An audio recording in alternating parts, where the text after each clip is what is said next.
تاریخ میں ایک ایسا بادشاہ بھی گزرا ہے جس کی موت کے بعد بھی اس کی لاش پورے 1 سال تک اپنی جگہ کھڑی رہی اور کسی کو خبر نہ ہوئی۔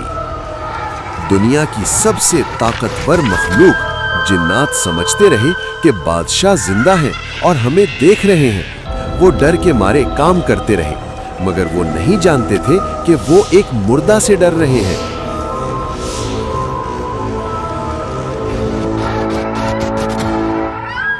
پھر اللہ نے ایک چھوٹی سی دیمک کو بھیجا جس نے اس راز سے پردہ اٹھایا اور جنات پر ثابت کر دیا کہ وہ غیب یعنی انسین نہیں جانتے۔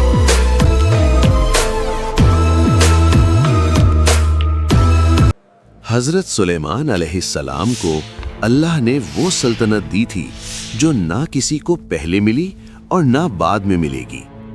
ہوا، پرندے اور جنات سب ان کے تابع تھے۔ اپنی زندگی کے آخری حصے میں انہوں نے جنات کو حکم دیا کہ وہ بیت المقدس کی تعمیر کرے۔ یہ کام بہت مشکل اور بھاری تھا۔ جنات فطرتاً کام چور اور سرکش تھے۔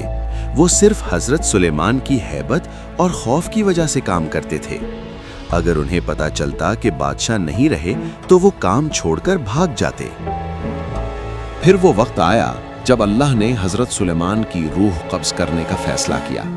حضرت سلیمان اپنے شیشے کے محل گلاس چیمبر میں کھڑے عبادت کر رہے تھے یا نگرانی کر رہے تھے۔ انہوں نے اپنا سہارا اپنے عصا یعنی ووڈن سٹاف پر لیا ہوا تھا۔ اسی حالت میں ملک الموت آئے اور روح قبض کر لی، مگر اللہ کی شان دیکھیے، روح نکلنے کے بعد بھی جسم زمین پر گرا نہیں بلکہ اس لکڑی کے عصا کے سہارے سیدھا کھڑا رہا۔ نیچے جنات یہی سمجھتے رہے کہ بادشاہ زندہ ہیں اور عبادت میں ہیں۔ دن ہفتوں میں اور ہفتے مہینوں میں بدل گئے۔ پورا 1 سال گزر گیا۔ جنات ڈر کے مارے کام میں لگے رہے اور تعمیر مکمل ہوتی گئی۔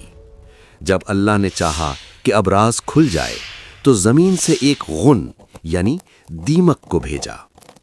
یہ چھوٹی سی مخلوق اس عصا کو نیچے سے کھانے لگی جس پر حضرت سلیمان کا بوجھ تھا۔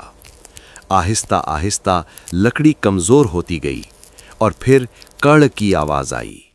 عصا ٹوٹ گیا اور حضرت سلیمان کا جسم مبارک زمین پر آ گرا۔ تب جا کر جنات کو پتہ چلا کہ ہم تو 1 سال سے بے وجہ قید میں محنت کر رہے تھے۔